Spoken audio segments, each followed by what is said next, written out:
My name is Anna Townsend. I lost my baby brother, my only brother, Adam, who is a veteran, to suicide. My name is Guy Arnwine, and I lost my son Dante. Lost him last year. Hi, my name is Ralph Gerges. I recently lost my youngest daughter Riley to suicide. My name is Faith Bemis, and I lost my son Robert Bemis the 25th of June of this year. My name's Roy Bemis. I lost my son Robert the 25th of June of this year. I miss him a whole lot. A suicide has ripple effects, and it affects each family member very differently. Suicide is a symptom. It's a final symptom, but it's a symptom of an overall injury to the mind that we, as a society, I don't believe we have the ability to deal with. The pain of losing someone to suicide, I don't believe it ever goes away. The sudden loss, the questions of why, the emptiness. We're taught from an early age, especially boys,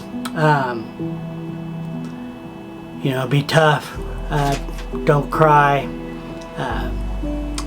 and to pretty much hold those emotions in. People that are depressed often use substance abuse to cover that up, whether it be alcohol or drugs.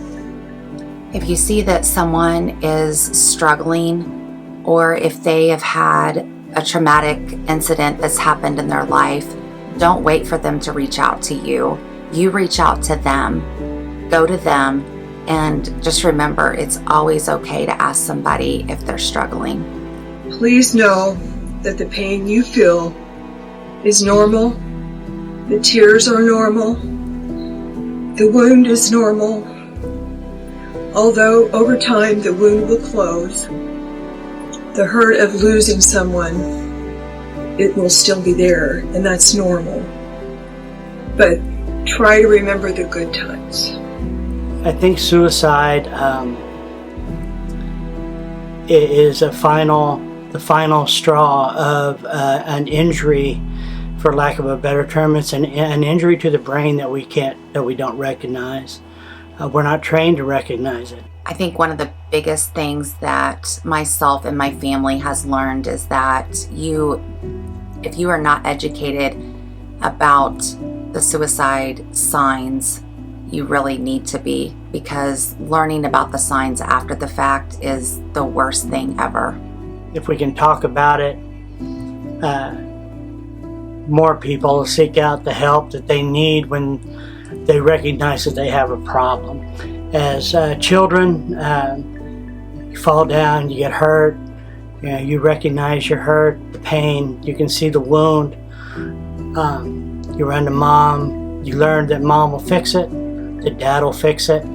Later on you learn that you go to the doctor for certain things, but you recognize the injuries.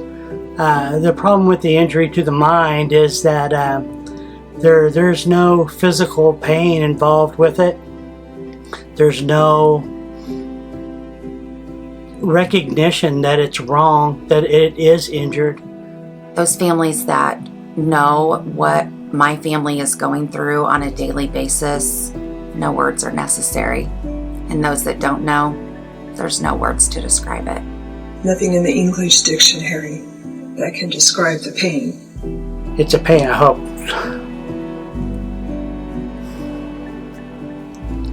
hope no other parent has to deal with ever.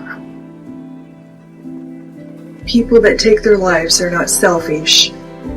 They're in deep emotional pain, and if we can recognize that, we can stop the stigma that's placed upon people and their families who experience suicide.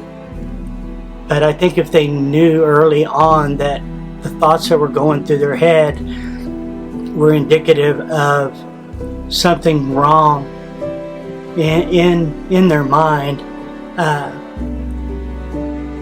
and couple that with not having a stigma of having some type of a mental injury, that at the very least they would be able to see if they could be treated. Slow down. Look at yourself.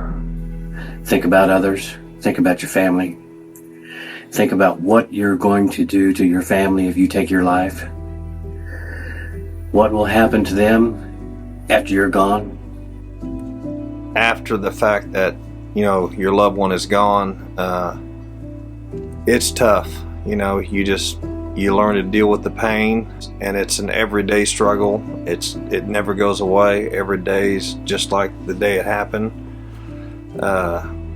It goes on forever. I know a lot of people that are 20 years in, and they say the same thing. It's just like it was the same day. Helping you get through the grief is remembering all the positive memories, all the good things. And that's so important. We're just not taught to recognize when it's not working right. And I think that, along with the stigma of mental illness that people don't understand, is the major underlying cause for all of this. I'm not saying that it would prevent any of it, but I know that you don't see it coming.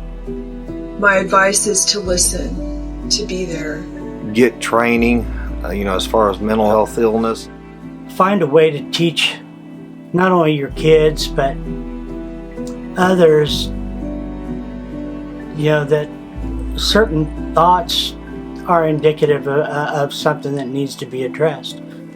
Consider your family and your friends, your loved ones. You don't want to walk in the shoes that I have walked in. Tell them love is unconditional.